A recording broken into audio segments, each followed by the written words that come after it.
आपको सीधा लिए चलते हैं अयोध्या, जहां से मुख्यमंत्री योगी आदित्यनाथ संबोधित कर रहे हैं। हमने जो कहा वो करके दिखाया ना।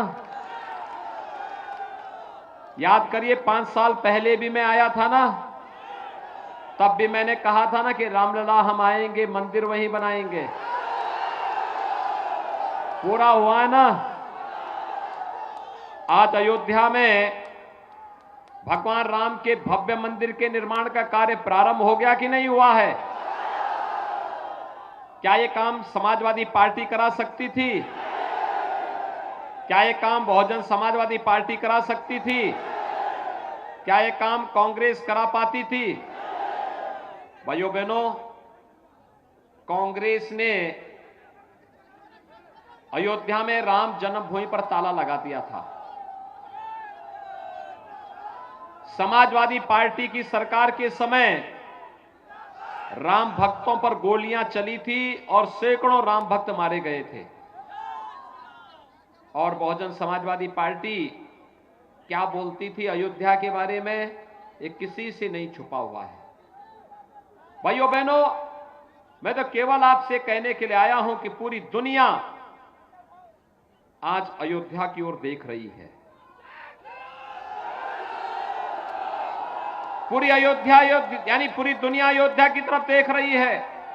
अयोध्या का मतलब अयोध्या में भगवान राम के भव्य मंदिर के कार्य का शुभारंभ प्रधानमंत्री जी 2020 में प्रारंभ कर चुके हैं और अगले वर्ष तक अयोध्या में भगवान राम का भव्य मंदिर बनकर के तैयार होगा।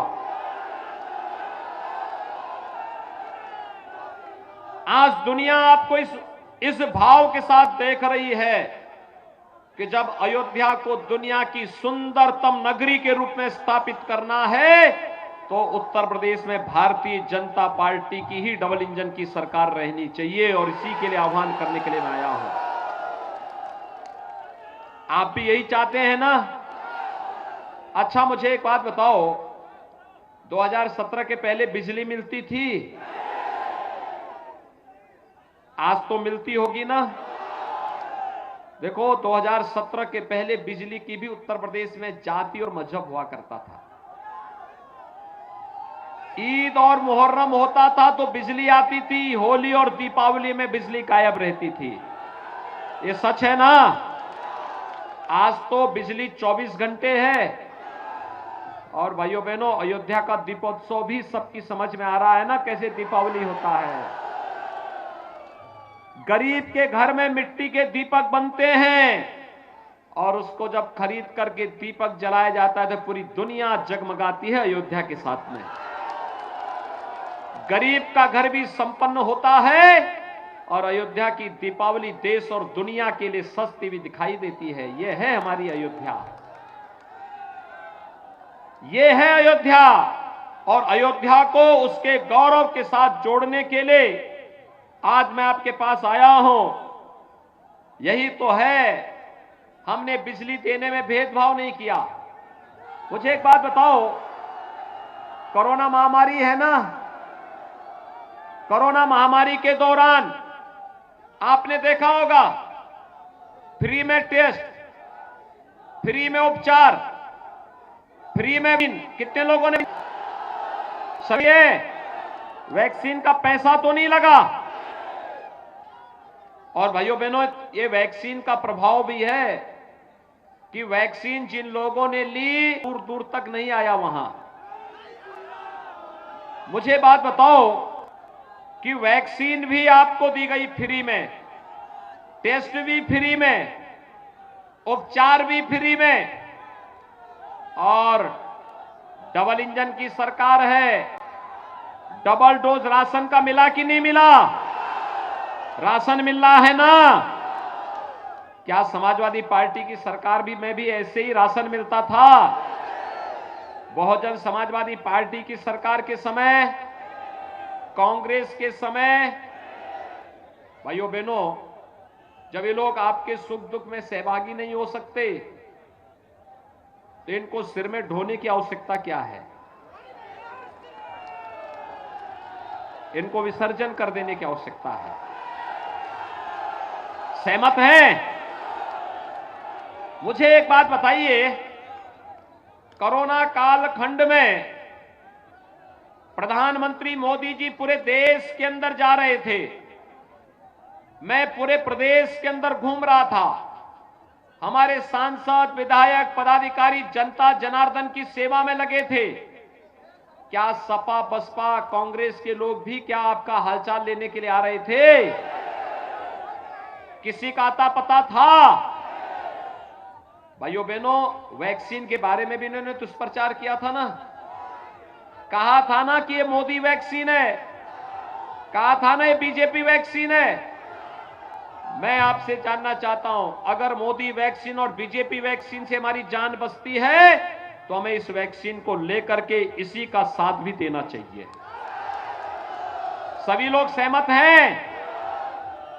भाइयों बहनों, 5 साल में, याद करिए, 5 साल में हमारी सरकार ने, डबल इंजन की सरकार ने 43,50,000 गरीबों का मकान बनाया है पूरे प्रदेश में। 43,50,000 और अकेले अयोध्या जनपद में लगभग 48,000 गरीबों का मकान बना है। हमने मकान देने में कोई भेदभाव किया क्या? हर गरीब को मिला है ना। और जब विकास की योजनाओं में भेदभाव नहीं, बिजली में भेदभाव नहीं, बिजली के कनेक्शन में भेदभाव नहीं, शौचालय के निर्माण में भेदभाव नहीं, और लाखों किसानों का कर्ज माफ भी हुआ और आज प्रधानमंत्री किसान सम्मान निधि का लाभ भी प्राप्त कर रहा है। कोई भेदभाव आया क्या? क्या ये सब योजनाएं सपा की सरकार के समय मिलती थी क्या? समाजवादी पार्टी ने सत्ता में आने के बाद पहला निर्णय क्या किया था मालूम है? जिन आतंकवादियों ने हमारे आराध्य भगवान राम के मंदिर पर हमला किया था, उन आतंकवादियों के मुकदमों को समाजवादी पार्टी ने वापस लेने का शर्मनाक काम किया था। सपा समाजवादी पार्टी का हाथ आतंकवादियों के साथ, उनकी संवेदना आतंकवादियों के प्रति है। उनकी संवेदना गांव के लिए नहीं, गरीब के लिए नहीं, किसानों के लिए नहीं, नौजवानों के लिए नहीं, महिलाओं के लिए नहीं है। आज आप देख रहे होंगे समाजवादी पार्टी ने एक कंप्लेंट की है चुनाव आयोग से, और कंप्लेंट क्या की है? उन्होंने कंप्लेंट की है कि सरकार युवाओं को टैबलेट और स्मार्टफोन जो दे रही है नहीं देना चाहिए।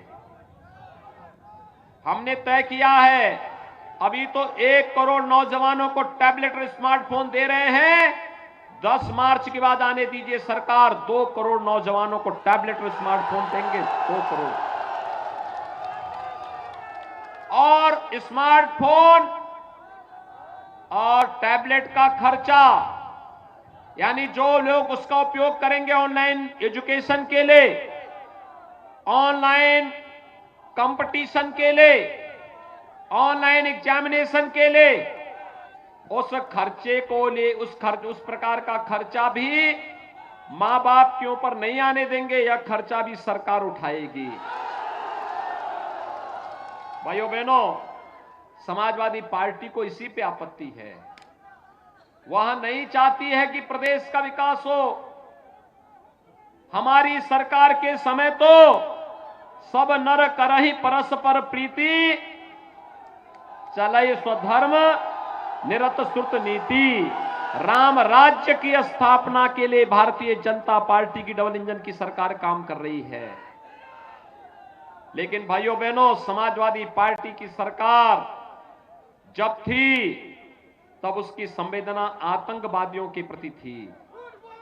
पेशेवर माफिया और अराजकता पैदा करने वाले तत्वों के प्रति थी। तब वह दंगाइयों का सहयोग कर रही थी। कौन सा ऐसा कस्बा, कौन सा ऐसा जिला था जिसमें दंगे नहीं होते थे? इस समाजवादी पार्टी की पहचान दंगों से थी, अपराधियों से थी, माफियाओं से थी, अराजक तत्वों से थी। और भारतीय जनता पार्टी की पहचान राम राज्य की स्थापना के लिए गरीब कल्याणकारी योजनाओं से है, विकास की बड़ी बड़ी परियोजनाओं से है और भारतीय जनता पार्टी की पहचान अयोध्या में भगवान राम के भव्य मंदिर निर्माण को लेकर के है।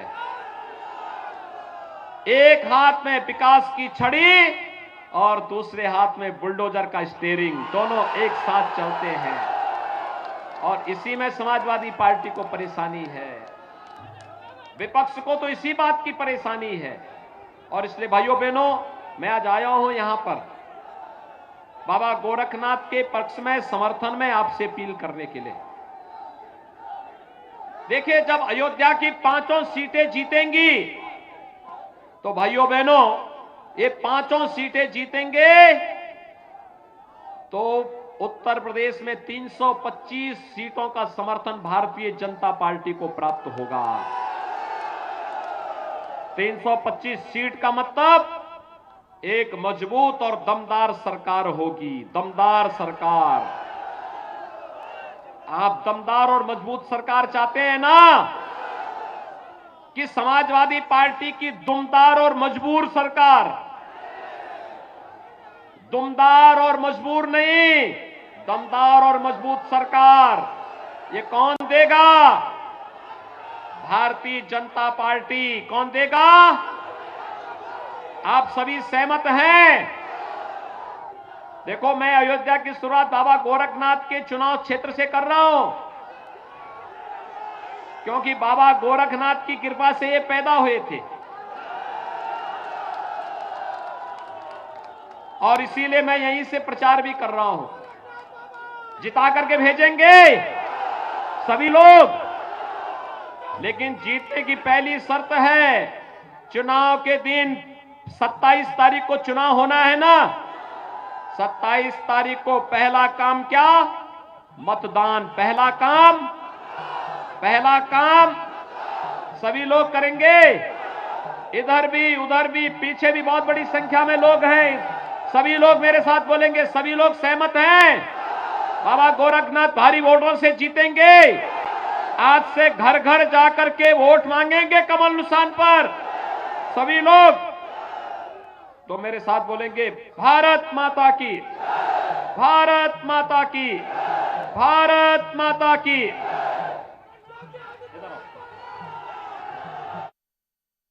तो उत्तर प्रदेश के मुख्यमंत्री योगी आदित्यनाथ को सीधा सुन रहे थे आप।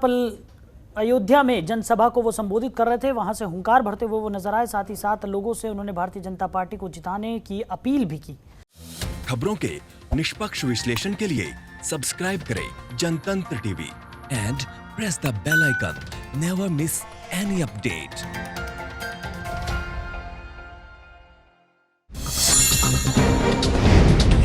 डाउनलोड कीजिए जनतंत्र टीवी ऐप को, जो कि अवेलेबल है गूगल प्ले और ऐप स्टोर पर।